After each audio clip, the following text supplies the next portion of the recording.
Hi, this is Milo from needlepointers.com. Today I'm sharing a new easy sewing project with you, tab back curtains. These curtains can be made with or without a lining. The first step is to measure your window. If you want more detailed instructions on how to measure your window and how much fabric to purchase, please visit the link in the description below to see the full tutorial. My window measurements are 65 inches by 65 inches.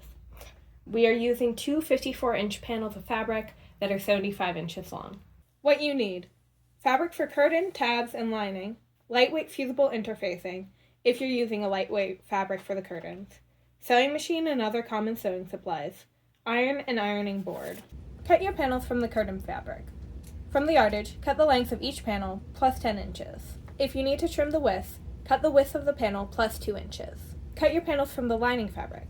Cut the fabric the length of each panel minus 2 inches. If you need to trim the width, cut the width of each panel plus 2 inches. Cut the tabs. Cut 8-inch strips from the yardage and then subcut into 6-inch strips. To make the tabs, place your fabric right side down on the ironing board. Then fold your fabric in half and iron. The fabric should now be 4 inches by 6 inches. Unfold the fabric. Then, fold each side in to the center crease and iron. Fold again along your first crease and give it another iron. At your sewing machine, top stitch along the open edge.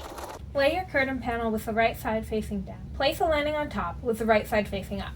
The raw edge of the lining should be about a 1/4 inch in from the raw edge of the curtain panel. Center the lining vertically on the curtain panel. There should be about 6 inches extra on the top and bottom. The hem will cover up the raw edge of the lining. Fold both layers of the sides in 1 inch. Then iron. Then fold it in another inch. Iron. And pin. Top stitch along the inner folded edge.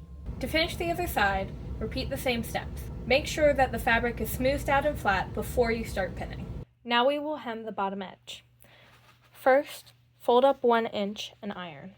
Then, fold up 4 inches, making sure that this covers up the raw edge of the lining. Then iron and pin.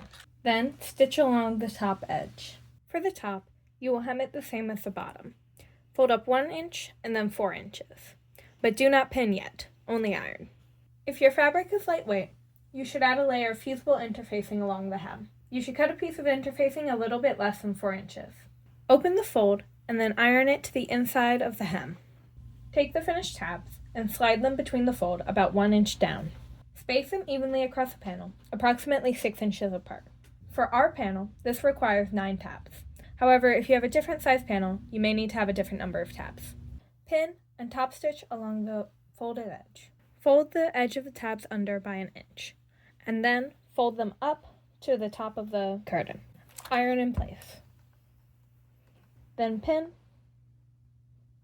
Then you will top stitch along the entire top edge of the curtain, making sure to catch all of the tabs. I hope you enjoyed learning how to make tab back curtains. Like and share our videos, and if you are not a subscriber, subscribe to our channel so you won't miss future videos. Visit our website, needlepointers.com, for lots of sewing tutorials and free projects.